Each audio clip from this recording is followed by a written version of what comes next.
Offline gaming का चस्का बच्चों की बौद्धिक विकास पर, उनके सामाजिक विकास को नुकसान पहुंचा रहा है, तो आखिरकार समाज को क्या करना चाहिए? समाज की क्या इसमें कोई भूमिका हो सकती है? क्या सरकार की भूमिका हो सकती है इस पूरे विषय पर? क्या ऐसे गेम्स पर प्रतिबंध होना चाहिए जो इस तरह की बच्चों की मानसिकता पर कंट्रोल कर रहा है? तो हमारे साथ तमाम बुद्धिजीवी लोग हैं, तमाम शहर के गणमान्य लोग हमारे साथ इस चर्चा में शामिल हैं और सभी से हम जानेंगे कि आखिरकार वो क्या सोचते हैं इस महत्वपूर्ण मुद्दे पर। तो सोशल मीडिया ऐसा एक माध्यम बन चुका है, सोशल मंच ऐसा माध्यम बन चुका है कि जहाँ पर हर कोई जुड़ा हुआ है इससे, छोटा बच्चा हो, बड़े लोग हों, बुजुर्ग हों, सभी कहीं ना कहीं सोशल मीडिया किसी न किसी मंच पर एक्टिव है इसमें। और पढ़ाई भी, एजुकेशन भी सोशल इस तरह की जो ऐप्स हैं उस पर अवेलेबल है और लगातार उन ऐप्स का भी इस्तेमाल लगातार हर परिवार के अंदर हो रहा है। एजुकेशन इस पे पाबंद लगाना चाहिए, वही गेम आए बच्चों के लिए जो बच्चे की रुचि थोड़ा देख सकता है टाइम पास कर में, ये नहीं कि उसके भविष्य पे ही बन जाए। इसमें तो तीनों जो बच्चियां मरी हैं उनके छोटी बच्चियां थी, उनका भविष्य तो शुरू भी नहीं हुआ। उन्होंने उस गेम को देखने के बाद पढ़ाई छोड़ दी, माँ बाप पे वे हावी हो गई हैं, माँ बाप का कहना उन्होंने बंद कर दिया। अगर हमारे समाज में घरों में ऐसा ही होता रहा तो हमारे बच्चे किस दिशा में जाएंगे? सरकार को इस बारे में गहनता से सोचना चाहिए। जब से मैं ये देखता हूँ कि संयुक्त परिवार जब से हमारे टूटे हैं, ये सब हमारा ही दोष है। इसमें भी संयुक्त परिवार रहे नहीं, बच्चों का कोई देखभाल करता नहीं है बीच में, तो ये संयुक्त परिवार होना बहुत जरूरी है। लोग अपने में रहते हैं और सब बच्चे अलग अलग रहते हैं, कमरों में रहते हैं, सारे दिन रील में और उसमें विषय में रहते हैं। तो संयुक्त परिवार का होना है, परिवार को जोड़ के चले तो ये मैं समझता हूँ कि ज़्यादा अच्छा रहेगा और सरकार को भी कोई ठोस कदम उठाने चाहिए। इसमें जो सामाजिक संरचना थी वो संयुक्त परिवार की संरचना थी, लेकिन एकल परिवार ने बहुत सारी प्रॉब्लम निश्चित रूप से खड़ी करी हैं। इतने हैं बहुत ज्यादा, लेकिन हानियां हो रही है, बच्चे उसमें गिरफ्त हो रहे हैं, ना शारीरिक विकास हो रहा ना मानसिक विकास हो रहा बच्चों का। और वो कौन सी चीज उनके लिए आवश्यक है और कौन सी चीज अनावश्यक है। अनावश्यक की तरफ जब बच्चा बढ़ जाता है तो फिर वो दुस्साहसी भी हो जाता है, अभिभावकों का परिवार के लोगों का से विद्रोह भी करता है। उसे ये नहीं पता होता कि ये भविष्य में हितकर है अहितकर है।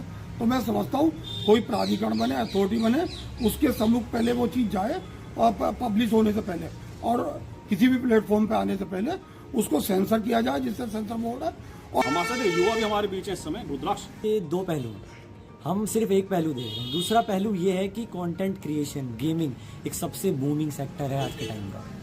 मेरे जैसे स्टूडेंट्स आजकल गेमिंग करके पैसा कमा रहे हैं। अगर हम सिर्फ एक साइड देख रहे हैं कि गेमिंग है, इससे लोग परेशान हो रहे हैं, लोग इतना टेंशन में हैं, लेकिन हम इसकी दूसरी साइड नहीं देख रहे हैं। कंटेंट क्रिएशन, लोग अपनी जॉब छोड़ के कंटेंट क्रिएशन में जा रहे हैं क्योंकि उसमें इतना ज़्यादा पैसा है।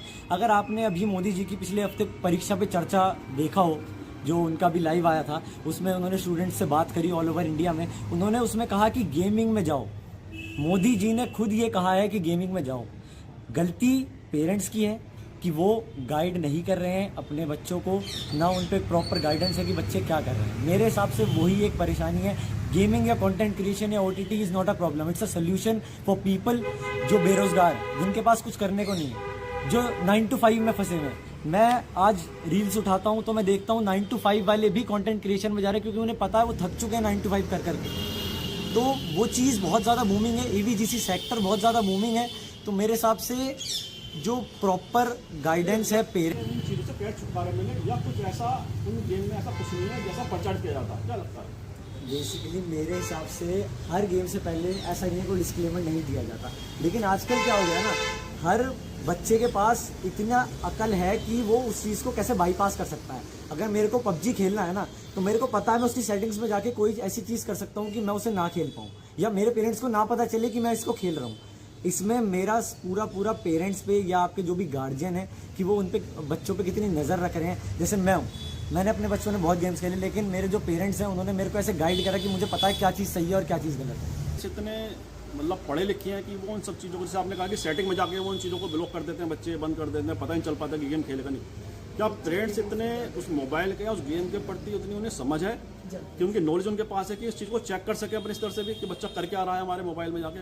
कि मुझे लगता है कि देश में जो हमारा एक जो हमारी वाली पीढ़ी, जो पेरेंट्स की जो पीढ़ी है, उनमें शायद वो मोबाइल के प्रति उतने अवेयर नहीं है, उनकी सेटिंग के प्रति उतने अवेयर नहीं है, पता चले कि बच्चा कर क्या रहा है। रुद्राक्ष ने बात कही, निश्चित रूप से बिल्कुल ठीक बात कही। उनके बच्चे आजकल बहुत एक्टिव भी हैं, बहुत शार्प भी हैं, लेकिन पेरेंट्स के तौर पर आप क्या सोचते हैं पूरे मुद्दे को लेकर? नहीं, रियल में जीने का प्रयास हो, और मनोवैज्ञानिक रूप से भी जो है, जो हमारे खेल होते हैं फिजिकली, उनमें मेहनत लगती है। ये रिलैक्स मोड वाले हैं, ज़्यादा इनके उसमें ना पड़े। पैसा कमाना एक अलग विषय है, सब चीज़ की तुलना जीवन से नहीं करी जा सकती। पैसा कमाओ, पैसे ही कमा रहे हैं सारे। पहले भी ये गेम नहीं थे, तब भी हम लोग जीवन यापन कर रहे थे। और परिवार जो वास्तविकता है, ये अलग अलग परिवार हुए। इस मोबाइल ने हमें कहीं ना कहीं एडिक्ट कर लिया है, एक किस्म से हम एडिक्शन है ये, तो हमें इससे निकलना पड़ेगा। इस तरह के जो गेम हैं इनको अविलंब बंद करें। पैसे की का विषय नहीं है, विषय है जो जनहानि हो रही है, जो समाज में वैमनस्यता के भाव आ रहे हैं, हमें उनसे लड़ना है। ये समाज कहाँ जाएगा अगर हम पैसे की उस नहीं चलते रहे। जो पीढ़ी है वर्तमान में, उसने बहुत तेज़ी से बदलाव देखा है। और हमारी वाली जो पीढ़ी, हम अपनी पीढ़ी कहते हैं, मैं मानता हूँ उसने वो 2-3 तरह के बदलाव देख लिए हैं। जहाँ पे साधन कम थे लोगों पे, जहाँ साधन होने शुरू हुए, और जहाँ इतने साधन हो गए कि वो संभालना मुश्किल हो रहा है लोगों को। तमाम तरह के उसमें विरोधाभास निकल के सामने आ रहे हैं। हमारे शकाल जगमोहन शकाल जी बैठे, वरिष्ठ पत्रकार हैं और जनप्रतिनिधि भी रहे हैं और सामाजिक कार्यकर्ता भी हैं। उनसे हम जानेंगे, शाकाल जी अब क्या लगता है आपको, तमाम तरह के आपने अनुभव किए समाज के अंदर, बदलाव देखा समाज का, और जो बात निकल के आ रही है कि जो तकनीक का दौर है उसको किस तरह से आप देखते हैं, और क्या वास्तव में रील इतनी हावी हो गई है लोगों के रियल लाइफ में, जो कि पूरे सामाजिक ताने बाने को प्रभावित कर रही है? शुक्रिया प्रशांत जी। देखिए, यहाँ अभी मैंने एक बच्चे को, रुद्राक्ष को सुना, बहुत अच्छा। हर बच्चे की बौद्धिक जो क्षमता है वो अलग होती है। रुद्राक्ष को सुना, बड़ा अच्छा लगा, लेकिन इतनी सोच वाले, इतनी क्षमता वाले बच्चे कितने होते हैं आजकल? अगर बड़े बड़े अगर देखो तो बड़े बड़े 20-22 साल के भी जो समझदार है ना, वो भी इतने बौद्धिक क्षमता नहीं होती जैसे ये बच्चा बातें कर रहा है। कितने परिवार होते हैं। लेकिन जिस प्रकार से बताया, प्रधानमंत्री कहते हैं कि रील बनाइए, यानी कंटेंट क्रिएशन करिए। अब ये देखिए, इस देश के अंदर क्या हो रहा है। डाटा बेचा जा रहा है, डाटा खरीदा जा रहा है। देश के कॉर्पोरेट हाउस कंपनियों को जो डाटा बेचने का काम कर रही हैं और रील बनाकर देखने का काम कर रहे हैं। जिस प्रकार से ब्राह्मणों को लेकर एक OTT फिल्म, एक ऐसा बदनाम, मतलब एक टाइटल दिया गया, जिम्मेदार कौन उसका? सरकार जिम्मेदार है। आखिर वो प्लेटफॉर्म पे आई क्यों? जिम्मेदारी सरकार की होती है, सिस्टम की होती है। सरकार सिस्टम कुछ नहीं कर रही, भ्रमित कर रही है। सरकार अगर इस प्रकार से कह रही है, सरकार कह रहे हैं, मोदी जी कह रहे हैं, या सरकार कहती है कि आप गेमिंग जो बनाइए, इसमें बहुत ज्यादा व्यापार है, कारोबार है। ठीक है, बच्चे गेमिंग बनाएंगे, व्यापार करेंगे, लेकिन जो व्यापार है, जो गेमिंग है, वो कहीं ना कहीं, कुछ गेमिंग हो सकते हैं वो बच्चों को शिक्षा दे, लेकिन 90% जो है गेम्स जो है, जो बच्चों को भ्रमित कर रहे हैं या उन्हें अपंग बना रहे हैं। उन्हें टीवी को देखने के लिए, मोबाइल को देखने के लिए वो बिस्तर पर बैठे हुए, लेटे हुए 24 घंटे उस गेम को देख रहे हैं, उसको टारगेट को पूरा करने का काम कर रहे हैं। आखिर वास्तव में धरातल पे क्या हो रहा है, आप ये बताइए। कौन सी इंडस्ट्री बन रही है, कौन सी फैक्ट्री बन रही है, उससे कौन से घर बन रहे हैं, कौन से घरों बन रहे हैं? कुछ नहीं बन रहा है। बुद्धि बन रही है। एक गेम बनाने वाली कंपनी गेम बना रही है, उन बच्चों को जो दुनिया में, पूरी दुनिया में सारा सिस्टम जो चल रहा है, मोबाइल पर लाकर रख दिया। इस देश को तो बिल्कुल बर्बाद कर दिया रील और सिस्टम के। सरकार को लगाम लगानी चाहिए। सरकार का ड्यूटी है कि वास्तव में जो आपको परोसा जा रहा है। कोविड के समय में बहुत सारी जो परिवार की मजबूरी हो गई, कारण क्या था, बहुत सारे परिवार के लोग ऐसे भी थे जो मोबाइल को कभी अपने बच्चे परिवारों को नहीं देते थे। लेकिन कोविड मजबूरी ऐसी आ गई कि वो जो टारगेट है, बच्चों को जो पढ़ाई का है, वो साधन है, वो मोबाइल के माध्यम से मिलने लगा। तो किसी ने मजबूरी लैपटॉप खरीदा, किसी ने मोबाइल खरीदा, तो अब वो आदत में आ गई है। आदत में आ गई है, तो जब मोबाइल आदत में आ गया है बच्चों की, तो अब सरकार की ड्यूटी है किस प्रकार से रील परोसी जा रही है, कि प्रसारण मंत्रालय क्या कर रहा है, आखिर किस प्रकार से हम देखते हैं अपने हमारे दौर में। जैसे भी प्रशांत जी आप बताओ, हमारे दौर में देखते तो हम भी कभी कभी, हर किसी का एक उम्र होती है, रीगल या पैलेस में फिल्म देखी, एक छोटा सा एक शॉट आता था, वो ये समझ लो 3 घंटे के लिए वो एक शॉट होता था। आज OTT में किस तरीके से बदतमीजी, वल्गैरिटी और रीलों में, टीवी पे कैसी परोसी जा रही है, इसमें कौन लगाम लगाएगा? सारा काम समाज का नहीं है, पहले सिस्टम, गवर्नमेंट उस पर स्विच ऑफ करने का काम करे। जब आएगी नहीं आपके इस पे, तो देखेगा कौन? ड्यूटी है सरकार की, पहले सरकार को इसमें सोचना पड़ेगा। जी जी, जैसा आपने कहा, सरकार को सोचना पड़ेगा। और इसमें एक बात और कहना चाहता हूँ कि जैसे रील कंटेंट क्रिएशन की बात है, वो मतलब स्थायित्व नहीं है उसमें, रोजगार की भी अगर बात करें, इनकम की भी बात करें, क्योंकि उन कंपनियां वो ऐप्स कब बंद कर दें सिस्टम को अपने। इसमें मैं इस बात से इत्तेफाक नहीं करता। परिवार कौन बाप चाहेगा उसका बच्चा बिगड़े। अब आप रुद्राक्ष ने तो कह दिया, कंटेंट क्रिएशन के हिसाब से प्रधानमंत्री का उदाहरण दे दिया कि भाई गेमिंग में जाओ, पैसा कमाओ। 4 साल का, 8 साल का, 12 साल का बच्चे को पैसे पे लगाओगे? एजुकेशन का कोई नहीं ध्यान रखोगे, स्टडीज का कोई ध्यान नहीं रखोगे, उसमें कंटेंट कितने आ रहे हैं जो साकाल भाई कह रहे हैं, वल्गैरिटी। ये अभी बताए थे ये क्या नाम बिट्टन भाई कि देख के शर्म आती है, ये कंटेंट आ रहा है उसमें। तो देखो ही सबसे पहले मैं साकाल भाई से मैं सहमत हूँ, गवर्नमेंट को इसमें करना चाहिए, उन चीज़ों को डिलीट करना चाहिए, उन पर प्रतिबंध लगना चाहिए। और एकदम पर ये जो लड़कियां मरी है ना, आपने उनके अंतिम शब्द नहीं सुने, उनको टाटा पापा हम आपको वो मान नहीं सके आपकी बात, और पूछ गई मर गई। हर परिवार में स्थिति है, कौन बच्चा मान रहा बच्चे उसकी बात की बात, बाप कहेगा उनको बेटा तुम पढ़ ले, वो जाके रेल के नीचे कट के मर रहा है, जहर खा रहा है, आत्महत्या कर रहा है। ये स्थिति इस रील ने बना दी है। परिवार के हल, परिवार माँ बाप को आप दोष नहीं दे सकते। ये मैं साकाल जी से 100% सहमत हूँ। ये सरकार की जिम्मेदारी है कि बच्चों के भविष्य को ध्यान में रखते हुए उनके दिमाग को हाईजैक मत करो, उन्हें पकौड़े मत तलवाओ उनसे। उनकी उम्र पढ़ने की है, उन्हें पढ़ने का माहौल दो। ये समाज का विरोधाभास है कि युवा क्या सोचता है और बड़े लोग क्या सोचते हैं। समाज का जो विरोधाभास है, यही हमारे ऐसा लगता है इस प्रॉब्लम की जड़ है। और उसका विरोधाभास को क्या समाप्त किया जाए कि युवा की सोच और बड़े बुजुर्ग की जो सोच है वो कहीं ना कहीं आपस में समानता उनमें हो, आपस में समझे, एक दूसरे के विचारों को समझे। सबसे बड़ी समस्या, मूलभूत समस्या यही है।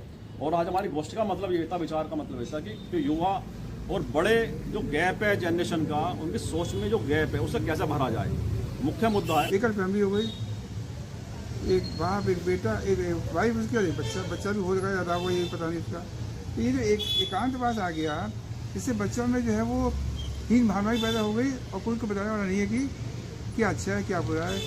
आपको याद होगा जब छोटे छोटे तो हमारी दादी थी, दादा थे, नाना थे, वो कहानी सुना करते थे। उन कहानी के माध्यम से हमारे दिमाग में संस्कार जाते थे। संस्कार क्या थे, राम के क्या थे, लक्ष्मण क्या थे, वो संस्कार खत्म ही हो गया वो जब से ये मोबाइल हाथ में आ गया। अभी स्पेन ने ये कानून बनाया कि 13 साल के बच्चों के लिए बंद कर दिया जाए सोशल ये जो होता है, गेमिंग वगैरह होती है, ये यहाँ भी करना चाहिए। जो बच्चों का दिमाग कच्चा होता है उस कच्चे दिमाग में बुराई जा जाती है, क्योंकि बताने वाला नहीं है कि ये चीज़ अच्छी है, चीज़ बुरी है, तो उस पर रोक लगाना बहुत ज़रूरी है। तो स्कूलों में बच्चों को बताएं कि क्या मॉरल वैल्यूज होती हैं, क्या संस्कार होते हैं, तो मैं समझता हूँ कुछ ना कुछ बात आगे बढ़ सकती है। और ये अभी टाइम है, ये नहीं तो कहाँ गिरावट आ रही है। आप दुनिया में चीज़ें देखिए क्या क्या चीज़ हो रही है। वो लड़कियाँ गायब हो रही हैं, लड़कियाँ गायब हो रही हैं, बच्चे गायब हो रहे हैं दिल्ली में। वो बच्चे कहाँ जा रहे हैं? वो जॉब पे चले जाते हैं बच्चे, जो है आया वगैरह दिखती हैं, या कहीं क्रच वगैरह में चले जाते हैं। तो जो पश्चिमी सभ्यता है उसका अंधानुकरण हमने कर लिया और अपने स्टेटस को बढ़ाने के लिए हम लगे रहे अपने, और लेकिन अपना जो आगे का भविष्य है बच्चों का, उनके प्रति जो उपेक्षा का भाव है, उसकी वजह से ये सब समस्याएं आ रही। अब पश्चिमी जगत में भी सोशल मीडिया पर और इसी तरह के जो खुलेपन पर बच्चों पे अब आ रहा है कि उन पे अंकुश लगाया जाएगा, स्कूल में मोबाइल वगैरह प्रतिबंधित होंगे। तो मैं ये समझता हूँ कि हमारे देश में जो इतना प्राचीन समय से गुरुकुल पद्धति से चला और जहाँ संयुक्त परिवार रहे, ये समस्या नहीं थी। लेकिन हमारे दुश्मन जो देश हैं वो हमारे हिंदुस्तान की संस्कृति बिगाड़ना चाहते हैं और फाइनेंशियली हमें लूटना चाहते हैं। आप देखिए कोरिया है, चीन है, वो लोग अपने बच्चों को नहीं सिखा रहे। कभी घटना सुनी कोई चीन में या कोरिया में सुनी फिर कोई बच्चा मर रहा है या कुछ हो रहा है? रही सोशल मीडिया की बात, सोशल मीडिया बहुत आवश्यक है। रोजमर्रा की जो गरीबों के साथ या बेसहारा लोगों के साथ अन्याय होता है उसे रोकने के लिए सोशल मीडिया बहुत ज़बरदस्त माध्यम है। रही अब बच्चों की बात यह है कि ये गेम जो है सरकार को ही प्रतिबंधित कर देना चाहिए, मोबाइल पर आने नहीं चाहिए ऐप। जैसे और ऐप बंद करे हैं, ये भी बंद करना चाहिए, क्योंकि इसमें भी आमदनी का साधन है। जैसे शराब है, तंबाकू है, रोजाना टैक्स बढ़ाते हैं पैसा इकट्ठा करने के लिए। इन्हें प्रतिबंधित क्यों नहीं करते, क्यों नहीं खत्म कर देते? क्योंकि पैसा आता है। दुनिया के अंदर तेल का और पैसे का ही खेल है। सारी दुनिया में जो झगड़े हो रहे हैं तेल के ऊपर हो रहा है। सारी दुनिया अब रही बच्चों के संस्कार छीन रहे हैं इस माध्यम से। और हमारे बच्चे जो हैं जब खेलते हैं इस गेम को तो वो अपने आप को उसी उसमें समझ लेते हैं कि मैं ही हीरो हूँ, मैं ही हीरोइन हूँ। और उसी हिसाब से जैसे वो चलता रहता है चलचित्र, वैसे ही वो गले में फंदा डाल लेंगे या कुछ भी करेंगे। उससे उनके अब जैसे 3 लड़कियां ये मरी, इसमें और भी इसमें है कुछ और शिकायत भी है लोगों को, क्योंकि वो कोरिया जाने को कह रही थी और अचानक वो गिर पड़ी। तो इसमें अभी जांच चल रही है बहुत ज़बरदस्त, क्योंकि उनके 5 बच्चे, 2 बीवियाँ, 1 साली और वो और उसको 2 करोड़ का कर्जा। वो परिवार मेरे ख्याल में पता नहीं किस था, मगर फिर भी बच्चे तो मरे, बच्चे मरे, कारण यही था। तो अब ये प्रतिबंधित होना चाहिए, सरकार की तरफ से बंद होना चाहिए कि किसी सूरत। और जहाँ तक जब हम ये कहते हैं कि जितने तलाक हो रहे हैं ना आजकल, वो मोबाइल की वजह से हो रहे हैं। 90% तलाक मोबाइल की वजह से है। घर का वातावरण बिक गया, हर काम पति कुछ कह रहा, पत्नी कुछ कह रही, पता ही नहीं, ना पति को पता कि पत्नी क्या कह रही, और तो बच्चे तो अपने आप ही बिगड़ जाएंगे। जब उन्हें अपने लिए टाइम नहीं तो बच्चों को टाइम कहाँ से देंगे? बच्चों को ही टाइम नहीं देता कोई। ये सवाल इस बात करें कि हमारा जो है परिवार एकल है, इसका मतलब नहीं है, ये तो मामला ही गड़बड़ आ गया। इसका तो पूरी तरह प्रतिबंध लगाना चाहिए और वो कंटेंट देने चाहिए मोबाइल पर गवर्नमेंट को, जो हिंदुस्तान तैयार करे, नाटक तैयार करे, बड़े बड़े अच्छे प्रोग्राम दे सकते हैं, पढ़ाई के, लिखाई के और मनोरंजन के भी दे सकते हैं। मैंने पाकिस्तान के बहुत सीरियल देखे हैं, बड़े अच्छे नाटक आते हैं और फिल्म करते देखे हमने, और वहाँ पे कहीं वल्गैरिटी नहीं होती। और हमारे यहाँ नग्नता ऐसे पर होती जा रही है। देखो एक बात आप समझिए, मानव का जो मस्तिष्क होता है वो 2 तरह से आकर्षित होता है, नग्नता की तरफ पहले आकर्षित होता है और अच्छे काम के लिए बाद में होता है। तो अगर देश को बिगाड़ना है तो जो ये कंटेंट आ रहे हैं, जो परेशानी हो रही है, तो बच्चे तो अपने आप ही बिगड़ेंगे, बड़े बिगड़ रहे हैं, छोटों की तो बात छोड़िए आप। आज कोई संस्कार नहीं है, घर में बहू बेटियों की भी इज्जत खतरे में। मैं तो सब कहता हूँ, एक ही घर में उनके परिवार वाले गलत काम कर रहे हैं, जो बड़े बड़े गलत काम कर रहे हैं, बच्चों से क्या उम्मीद कर रहे हैं? अब तो कहते हैं गवर्नमेंट से कोई ना बंद करें और परिवार से कहिए कि आप अपने बच्चों को पढ़ाएं और अपने मोबाइल उनसे भी छीनिए। आप किस वजह से करते हैं? घंटे बाद, अरे मैं टेलीफोन में बात करता हूँ, आप ठीक है, ये मेरा काम है, आपने जवाब दे दिया, बात खत्म हो जाती है। एक और भी गड़बड़ है, आजकल लड़की की शादी करने के बाद माँ बाप ससुराल के साथ इन्वॉल्व हो जाते हैं। बड़ा गड़बड़ है यार, सब्जी क्या बन रही है, टिंडा बना है या घिया बना है, ये सारी चीजें बर्दाश्त के बाद। बहुत सारी चीजें आपने बताई कि तो हम अपने बच्चों को कैसे सुधारें जब हम खुद बिगड़ने को तैयार हैं? उसके अच्छे गुणों का उपयोग किया जाए। सरकार को बुद्धि उपदेश देना चाहिए। ये पैसा लूट रहे हैं हमारा, विदेशी पैसा लूट रहे हैं, संस्कार खराब कर रहे हैं। बहुत बड़ा मैंने मुद्दा उठाया है कि इस पूरे जो इंडस्ट्री डेवलप हुई है रील के माध्यम से या सोशल मीडिया के माध्यम से, इसमें जो उद्योगपति, जो जैसा आपने कहा कि जो बड़े बिजनेस हाउस हैं वो बड़ा पैसा कमा रहे हैं। तो प्रदीप वत्सी हमारे बीच हैं, सीनियर जर्नलिस्ट हैं, कि आपको क्या लगता है, क्योंकि तमाम तरह की बातें भी आपके सामने लगातार आते हैं जो अगर पूरे समाचार जगत से जुड़े हैं, क्या लगता है पूरे विषय को किस हिसाब देखते हैं? अच्छा, मेरे ख्याल से ये है कि इसमें पेरेंट्स की जितने जिम्मेदार हैं, फिर सरकार भी जिम्मेदार है। और इस पर जितने भी सख्त कदम सरकार को भी उठाने चाहिए और पेरेंट्स को भी उठाने चाहिए। बाकी सब लोग बता ही चुके हैं। हमारे भी कमल जी हैं, गुरुकुलम स्कूल के संस्थापक हैं, चेयरमैन हैं वहाँ के, और बहुत अच्छा स्कूल चलाते हैं, क्योंकि वो सोशल और साइबर चीज़ों से, तकनीक से बहुत अच्छी तरह रूबरू भी हैं। तकनीक का पूरा ज्ञान है इन्हें। हमसे जानेंगे कि उनकी वो एडिक्ट हो गई और वो कोरियन कल्चर से एडिक्ट हो गई और भारतीय कल्चर से वो टूट गई, और उसकी वजह से अगर उनके पिता ने अगर उनसे मोबाइल छीना तो उन्होंने आत्महत्या कर ली, जिस पर अभी जांच चल रही है और कुछ कड़ियाँ आनी बाकी हैं, जैसे सर ने कहा। अब इसको देखने का एक नज़रिया और भी है। भारत में सोशल मीडिया की अगर शुरुआत की बात करी जाए तो 2004 में सबसे पहले ऑर्कुट गूगल की तरफ से इंट्रोड्यूस किया गया था। 2006 में भारत में फेसबुक का प्रादुर्भाव हुआ, यानी कि 20 साल का इतिहास तो फेसबुक को हो चुका है जब भारत के अंदर फेसबुक अपनी कड़ियां जोड़े हुए है। 2006 से लेकर आज तक, 2004 से ऑर्कुट पर मेरा भी अकाउंट था, 2006 से लेकर आज तक फेसबुक पर मेरा भी अकाउंट है। लेकिन अब इसको समझने वाली बात है कि हम इसको किस दृष्टिकोण से देख रहे हैं। क्या सोशल मीडिया ये वही है जिसकी वजह से ये सुसाइड हुआ है, या ये सोशल मीडिया वही है जिसकी वजह से कुछ ऐसे मामलों का भी खुलासा हो जाता है जो कि ट्रेडिशनल मीडिया सामने नहीं ला पाता है। हर चीज़ के फायदे और नुकसान सभी हैं। एक चीज़ से जिससे मैं इत्तेफाक नहीं रखता हूं कि किसी चीज़ पर बैन किया जाए, उसका कारण अगर भारत की आबादी की बात करें तो लगभग 30 करोड़ के आसपास बच्चे 18 वर्ष या उससे कम उम्र के हैं। तो 30 करोड़ से कम जो 18 वर्ष से कम उम्र के बच्चे हैं, अगर हम रेशो की बात करें तो 0.000001% अगर इन 3 बच्चों के सुसाइड की बात करें, क्योंकि आज के समय में 1 साल की उम्र के बच्चे को भी आपके हाथ में जब मोबाइल दिखता है तो उस मोबाइल की तरफ भागता है। तो 1 साल की उम्र से लेकर 18 साल की उम्र तक लगभग 25-30 करोड़ ये जो बच्चे हैं, हर बच्चा मोबाइल से रूबरू है और हर बच्चा सोशल मीडिया से रूबरू है। लेकिन न्यूज़ कब बनती है? जब कुत्ता इंसान को काटता है?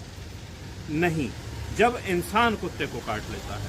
तो सोशल मीडिया लगभग 30 करोड़ से ज़्यादा बच्चे प्रयोग कर रहे हैं, उस पर चर्चा नहीं है। लेकिन अगर कोई सुसाइड हुआ है तो उस सबके ऊपर क्वेश्चन मार्क लग गया है। क्वेश्चन मार्क नहीं लगना चाहिए, उसके कारणों की तरफ जाना चाहिए। इंटरनेट जब भारत में आया तो चीजें आई कि अब ये बहुत सारी नौकरियां खा जाएगी। जब सोशल मीडिया भारत में आया तो ये हुआ कि ये बहुत सारी नौकरियां खा जाएगा। अगर हम 20 साल का इतिहास अगर सोशल मीडिया का देखें तो नेगेटिव के साथ साथ पॉजिटिव हमें ज़्यादा नज़र आता है। हमारे समाज की वो कुरीतियां हमें वो सामने नज़र आई, क्योंकि अब हर व्यक्ति के हाथ में मोबाइल हो गया। क्या हम ये सोचें कि आज हम मोबाइल को छोड़ सकते हैं, या क्या हम अपने बच्चों के हाथों से मोबाइल ले सकते हैं? Next to impossible. हमारे हर एक के हाथ में कम से कम एक मोबाइल है। हम अपने घर में आई हुई मेड से भी अपेक्षा करते हैं, भैया मोबाइल अपने पास रखा करो, फ़ोन करें हमें पता तो चले तुम कहाँ पर हो। जब हम अपने घर में आई हुई मेड से अपेक्षा कर रहे हैं कि वो अपने हाथ में मोबाइल रखे, जब हम अपने बच्चों को अपने घर से बाहर कहीं पिकनिक पर भेज रहे हैं, मोबाइल खुद उनके हाथ में दे रहे हैं कि बेटा मोबाइल अपने पास रखो, तुम कहाँ पर हो हमें ये पता चले, तो हम इस बात से बिल्कुल हम अनभिज्ञ होकर ये बात कर रहे हैं कि अब ये आवश्यकता भी बन गई है। तो इस चीज़ को हमें समझने की आवश्यकता है। और रही बात कुरीतियों की, तो कुरीतियाँ तो भारत में तब भी थीं जब इंटरनेट का वजूद नहीं था। कुरीतियाँ भारत में तब भी थीं जब भारत के अंदर अंग्रेज भी नहीं आए थे। नगर वधू का शब्द आज से नहीं है, सदियों से चला आ रहा है। नगर वधू कौन होती हैं मुझे बताने की जरूरत नहीं है। और अगर उस समय ये शब्द प्रयोग था, नगर वधू अगर उस समय पर शब्द प्रयोग होता था, तो इसका मतलब लोग वहां पर जाया करते थे। तो कुरीतियां तो तब भी थीं, कुरीतियां आज भी हैं। समाज का कितना बड़ा तबका उन कुरीतियों की तरफ जा रहा है, विचार उस पर करने की आवश्यकता है। उनसे कैसे बचा जा सकता है, उस पर विचार करने की आवश्यकता है। ये मेरे विचार। धन्यवाद। बिल्कुल ठीक बात है। कुरीतियां तो समाज में हर काल में रही हैं, हर कालखंड में रही हैं। लेकिन बात ये आती है, जैसे आपने कहा कि बहुतायत आपने सदुपयोग की बात की, लेकिन जब कोई घटना घटती है, जब एकल परिवार खत्म हो गए, न्यूक्लियर फैमिलीज आ गई, किसने क्रिएट करी? कोई चांद पे से तो आया नहीं न्यूक्लियर फैमिलीज बनाने, वो हमने बनाई। हम अपने बच्चों को मोबाइल पैदा होते ही जैसे बात की जाती है, बच्चा रो रहा है चुप हो जाएगा मोबाइल दे दो, किसने बनाया? हमने बनाया। सारे नियम कानून हमने बनाए। सारी जिम्मेदारी जब कुछ गलत होता है तो हम दूसरे पे थोप देते हैं, वो चीज़ गलत है। हमें भी अपनी जिम्मेदारी समझनी चाहिए। बच्चे सब एक जैसे होते हैं जब पैदा होते हैं। पैदा होते ही उनके अंदर दिमाग में कहीं डिजिटल या सोशल मीडिया कहीं नहीं आता, वो सब हम क्रिएट करते हैं।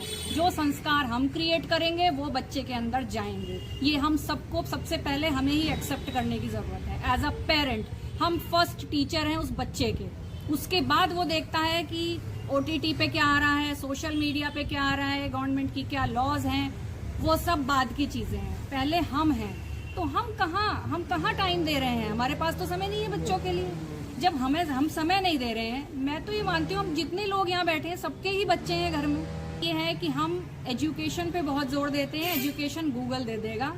आप मानवता और एथिक्स सिखाइए अपने बच्चों को, वो ज़्यादा इम्पोर्टेंट है। हम अपने बच्चों की खुशियों से ज़्यादा उसको पैसा कमाने के पीछे भगा रहे हैं। जो यूनिवर्सिटीज़ हैं वो मशीन्स तैयार कर रही हैं, हम कॉर्पोरेट वर्ल्ड में बच्चों को भेजना चाहते हैं। हम अपने बच्चे को एक अच्छी एजुकेशन सिर्फ और सिर्फ इसलिए दे रहे हैं कि वो अच्छी कमाई कर ले, इसलिए नहीं कि वो अपने घर में खुशियां लेकर आए। तो ये प्रॉब्लम हम क्रिएट कर रहे हैं। We are the creators, we are the solution. हमारे पास हर चीज़ का सॉल्यूशन है।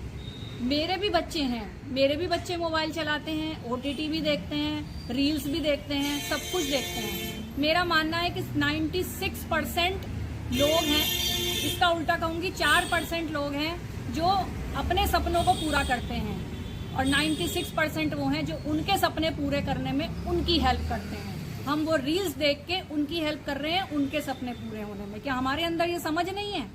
और ज़रूरी नहीं है कि हम टेक्नोलॉजी फ्रेंडली हो। हर माँ बाप, चाहे वो अनपढ़ हो, गरीब हो, वो पढ़ा लिखा नहीं है, इतनी समझ उसमें भी है कि मैं अपने बच्चे को एक अच्छा संस्कार दे दूँ। हमें अपने बच्चों को समय देने की बहुत ज़्यादा ज़रूरत है। समय निकालिए अपने बच्चों के लिए। अगर हम अपने बच्चों के लिए समय नहीं निकाल सकते तो बच्चों के पास तो बिल्कुल समय नहीं है। हम अपने बच्चों को रिलेटिव्स के यहाँ नहीं ले जाते, हम सोशल एनवायरनमेंट्स में नहीं ले जाते। अगर कोई भी सामाजिक मुद्दा है तो उसके लिए बुजुर्गों को आगे किया जाता है क्योंकि वो खाली हैं, दे हैव द टाइम।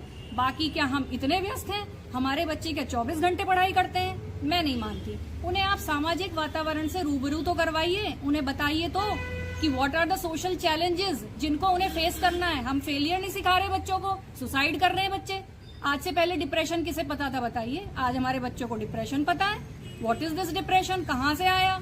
कहीं चांद पे से तो नहीं टपका। ये सब यहीं का एटमॉस्फेयर क्रिएट किया हुआ है और वो सब हमने किया है।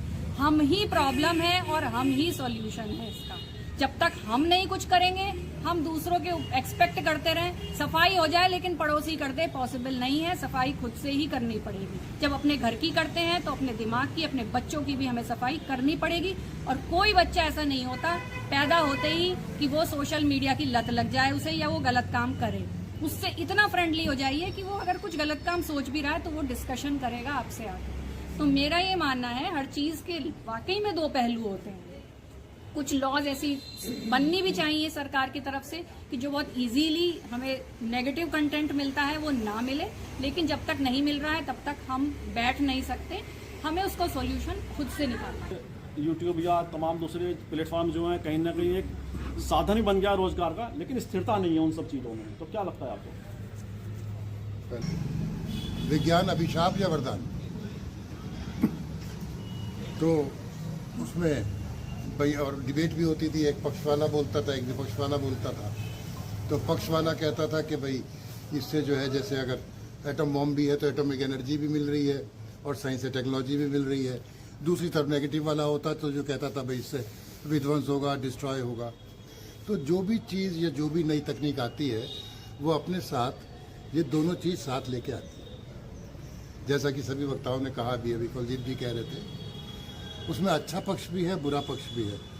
पर क्या इसके लिए मैं इस उपकरण को जिम्मेदार मान लूँ? ये तो नहीं हो सकता। जैसा बिटन भाई ने कहा कि कंपनियां कमा रही हैं बहन, देखिए वैसे ज़माने के साथ नई नई चीज़ें आई। पहले वो गांव में साहूकार होता था, वो ब्याज से लूट लेता था। उसके बाद तकनीक बदली, फिर पीसीओ आए, फिर ये मोबाइल आ गए। तो ये तो धंधे और ये बदलते रहेंगे भाई साहब। सवाल ये है कि हम परिवार के प्रति, अपने बच्चों के प्रति कितने ईमानदार हैं। हमने उन्हें कितना टाइम दिया, कि जो समय मेरे को मेरी माता पिता ने दिया था, क्या मैंने उतना समय अपने बच्चों को दिया? दिल में झाँकोगे तो जवाब आएगा या नहीं। क्योंकि हम तो पैसे कमाने की दौड़ में और ऐसी नौकरियों में रहे कि भाई 20 घंटे 24 घंटे बाहर ही हैं घर से। तो अगर बच्चों को नहीं देखेंगे, उनके साथ समय नहीं देंगे, तो ऐसी चीज़ें उत्पन्न हो सकती हैं। अब मैं, ये बात है, फ़ोन तो उसे हम नहीं पकड़ाया, और शायद इस चिंता में पकड़ाया कि भाई जा रही है, सुभारती तक जा रही है, पहुंच गई नहीं पहुंच गई, टाइम पे है नहीं है। तो इसका ये तो लाभ है ना, ये तो नुकसान नहीं है। इसके बाद अगर वो गूगल को चेक कर रही है और कोई चीज़ बता रही है तो ये भी लाभ है। अब तो नुकसान तो है, अगर आप नेगेटिव पे चले जाएंगे तो उसका नुकसान है। तो जहाँ तक ये सोसाइटल और सारी बातें हैं, पूरी दुनिया में तरह तरह की परेशानियाँ हैं। आज जटिलताएं अलग हो गई हैं। पहले का जो सीन था घर का, सब अलग था। जैसा आपने कहा कि भाई न्यूक्लियर फैमिली, पहले जॉइंट फैमिली होती थी, सब लोग एक दूसरे पर नज़र रखते थे, लेकिन फिर भी तो मना करते हैं ना, उस चीज़ में तो आदमी और टूटता है, और बच्चा खास तौर पर वो सोचता है पता नहीं इसमें क्या है, तो उसे जो बैन तो के पक्ष में तो मैं भी नहीं हूँ, मैं तो सिर्फ इसी पक्ष में हूँ कि हम लोग सजग रहें, अपने बच्चों से मित्रता रखें, ताकि वो अपनी सारी बात साझा करते रहें। जिस दिन तक वो आपसे सारी बात साझा कर रहे हैं, भगवान की कृपा रहेगी, कोई दिक्कत नहीं आ सकती। जिस दिन आपने कम्युनिकेशन ब्रेक किया, प्रॉब्लम उस दिन से शुरू होगी। नहीं, मेरे पड़ोसी का बच्चा हो, मेरे दोस्त का बच्चा हो सकता है वो उससे बात नहीं कह पा रहा, अगर मुझसे कह रहा है तो मैं उसे ध्यान से सुनूंगा, शेयर करूँगा, मुझे अगर चाहिएगा ये ट्राई टू सॉल्व इट। हुआ और तमाम तरह की बातें सामने आई हैं और वास्तव में चिंता का विषय भी है कि किस तरह से पूरे इन चीज़ों का उपयोग किया जाए, सदुपयोग किया जाए पूरे सोशल मीडिया का, और आज के जो हमारी यूथ जनरेशन है उसमें भी विचार आए।